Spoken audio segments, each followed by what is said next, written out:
चित्रपट क्षेत्र म्हटलं तर कलाकाराच्या आयुष्यात चढ उतार येत असतात. अभिनेता असो वा निर्माता, चित्रपट क्षेत्रात करिअरचा विचार म्हणजे एक प्रकारचा जुगारच असतो. मराठीत अनेक असे कलाकार आहेत ज्यांना पाहून तुमचा विश्वास बसणार नाही की एकेकाळी ते कर्जाच्या डोंगराखाली बुडाले होते. कोण आहेत हे कलाकार? चला जाणून घेऊया. महेश मांजरेकर. तुम्हाला विश्वास बसणार नाही, पण मराठी सिनेसृष्टीतील दिग्गजांमध्ये गणल्या जाणाऱ्या महेश मांजरेकर देखील करिअरच्या सुरुवातीच्या काळात कर्जाच्या डोंगरात बुडाले होते. महेश मांजरेकर यांनी नाटक निर्मितीपासून आपल्या करिअरची सुरुवात केली. त्यांच्या नाटकांची प्रशंसा होत होती, मात्र पैसे काही मिळत नव्हते. विशेष म्हणजे या नाटकांच्या निर्मितीसाठी महेशनी अनेक ठिकाणून कर्ज घेतले होते.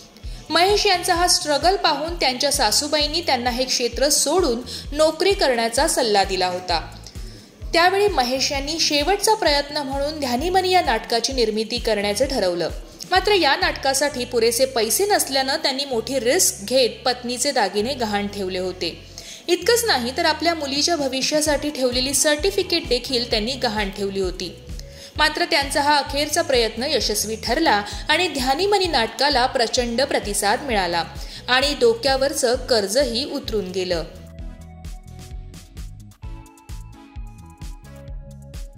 शरद केळकर.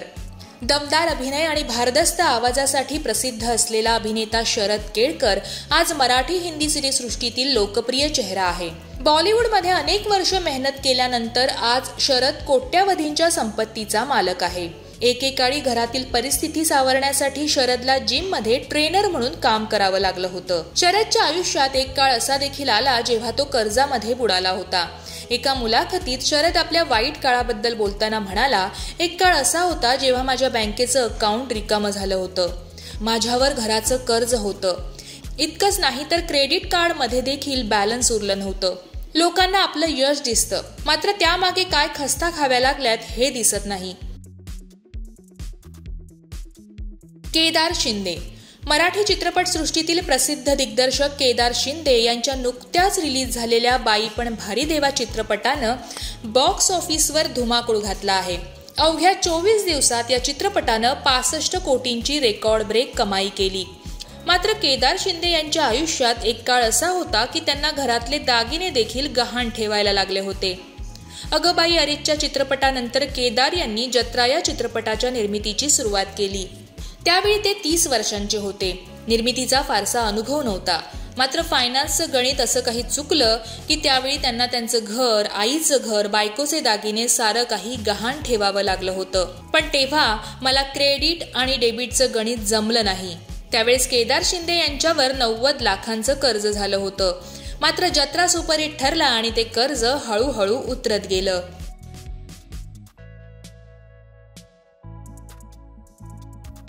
महेश कोठारे.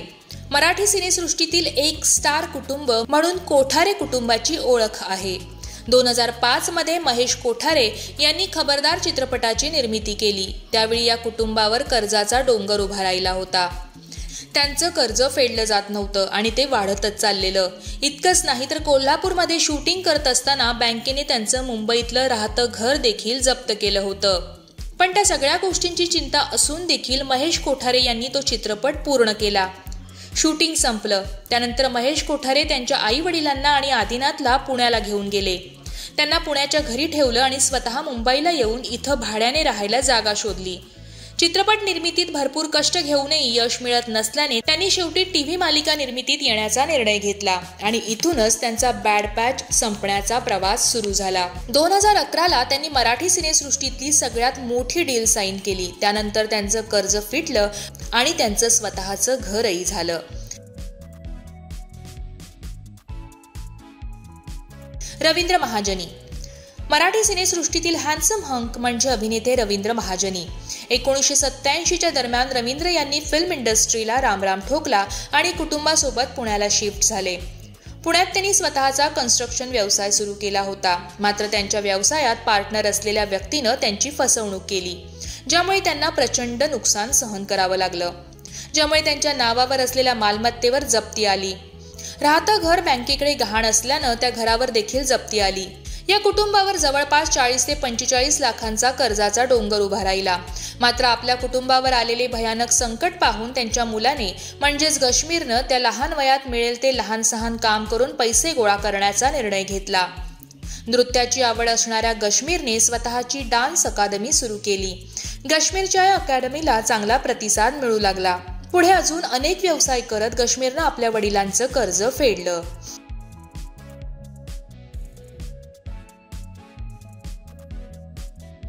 गश्मीर महाजनी. वडिलांप्रमाणे गश्मीरच्या आयुष्यात देखील असा प्रसंग त्याला फेस करावा लागला होता. डान्स क्लास आणि इतर व्यवसायातून जम बसल्यानंतर वयाच्या 22व्या वर्षी गश्मीरनं एक मोठा निर्णय घेतला आणि तो म्हणजे फिल्म निर्मिती क्षेत्रात उतरण्याचा. गश्मीरनं दिग्गज सिनेमॅटोग्राफर अशोक मेहता यांना घेऊन एका मराठी चित्रपटाची निर्मिती सुरू केली. मात्र ऐन चित्रपटाचे काम चालू असताना सहनिर्माते असलेल्या अशोक मेहता यांचं अकस्मात निधन झालं आणि गश्मीरला धक्काच बसला. गश्मीरनं हा सिनेमा घर मालमत्ता गहाण ठेवून बनवला होता. मात्र आता पुन्हा एकदा गश्मीर समोर कर्जाचा डोंगर उभा राहिला होता. आर्थिक संकटामुळे गश्मीर डिप्रेशनमध्ये गेला. मात्र या संकटातून बाहेर पडत त्यानं अभिनयात हात आजमावण्याचा निर्णय घेतला. गश्मीरने 2010 मध्ये मुस्कुरा के देख जरा या हिंदी चित्रपटामधून पदार्पण केलं. त्यानंतर अनेक नाटक चित्रपटातून अभिनय करत गश्मीरनं पुन्हा एकदा गरुड भरारी घेतली.